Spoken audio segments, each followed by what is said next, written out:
अस्सलाम वालेकुम। आज का टॉपिक है हमारा मल्टीविटामिन्स किस तरह लेने चाहिए और इनके क्या क्या फ़वाइद हैं। ये एक बहुत ही ज़रूरी टॉपिक था क्योंकि हमने नोट किया है बहुत सारे पेशेंट्स मल्टीविटामिन्स तो ले रहे होते हैं लेकिन वो उससे कुछ ख़ास फ़ायदा नहीं उठा रहे होते। उसकी वजह यह है कि उनको विटामिन्स लेने का ख़ास तरीका नहीं आता और उनका लेने का तरीका गलत होता है। मल्टीविटामिन्स, पहली बात मैं आपको बता दूं, बहुत सारे लोगों को ये लगता है कि ये वेट गेन करवाते हैं और वज़न बढ़ाने के लिए लेने चाहिए, तो ऐसा बिल्कुल भी नहीं है। ये वेट गेन करवाने में बिल्कुल भी रोल प्ले नहीं करते, लेकिन इनके बहुत सारे और फ़वाइद हैं। फ़वाइद को जानने से पहले मैं आपको इसका तरीका बता देता हूँ कि इसकी गोली किस तरह लेनी चाहिए।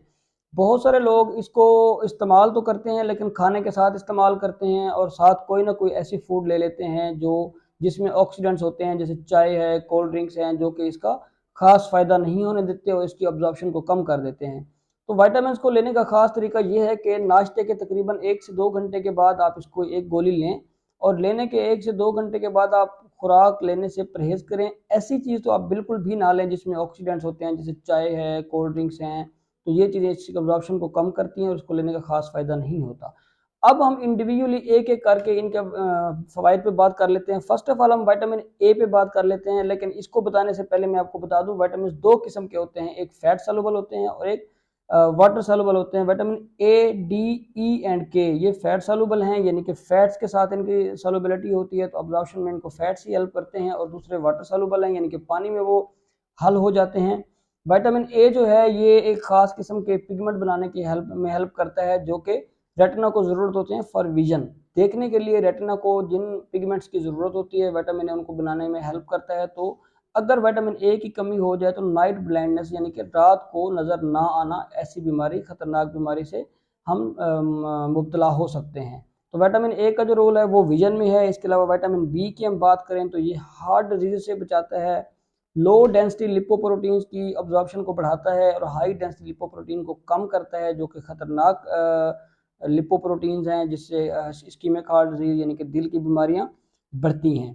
इसके अलावा ये फैट्स, कार्बोहाइड्रेट्स और प्रोटीन्स का जो मेटाबॉलिज्म है उसमें काम आता है। तो इसके अलावा विटामिन बी की अगर कमी हो जाए तो उसमें मैक्रोसिटिक अनीमिया यानी कि खून की कमी वाक़ई हो जाती है। और विटामिन सी की बात करें तो ये एक अच्छा एंटीऑक्सीडेंट है। जैसा कि कोरोना के डेज़ में आप लोगों ने देखा होगा कि डॉक्टर्स ने विटामिन सी बहुत ज़्यादा रिकमेंड किया था और रिसर्च ने भी इसको सपोर्ट किया था कि ये इम्यून सिस्टम को बहुत बूस्ट अप करता है और कोविड के अगेंस्ट और बाकी जितने भी जरासीम हैं उनके अगेंस्ट लड़ने में मदद देता है। विटामिन डी, जैसा कि आम लोग भी जानते हैं, कि हड्डियों की मजबूती का बायस बनता है और ओल्ड एज में ओस्टियोपोरोसिस जैसी, यानी कि हड्डियों का भुरभुरा हो जाना से जैसी बीमारियों से बचाता है। और एज इम्यून मॉड्यूलेटर भी काम करता है, यानी कि हमारे इम्यून सिस्टम को बूस्ट अप करता है ये। और विटामिन ई की बात करते हैं तो वो अच्छा एक एंटीऑक्सीडेंट है, एंटी एजिंग है, यानी कि बुढ़ापे को स्लो कर देता है, चेहरे पे झुर्रियाँ नहीं आती। और इसके अलावा प्लेटलेट एग्रीगेशन को रोकता है, यानी कि हमारे जो खून की रगें हैं, शरियाने हैं, उनमें क्लॉट्स बनने से बचाता है। और विटामिन के खुद एक फैट सॉल्युबल विटामिन है और ये कोएगुलेशन में काम आने वाले प्रोटीन्स की सिंथेसिस यानी कि बनने में हेल्प देता है, जिसकी वजह से बहुत सारी ब्लीडिंग डिसऑर्डर से बचा जा सकता है। तो ये फ़वाइद हैं विटामिन्स के जो मैंने शॉर्टली आपको बताए हैं। इसके अलावा भी और बहुत सारे फ़ायदे हैं, लेकिन इनको जो लेने का तरीका बताया उसको आपने लाजमी फॉलो करना है।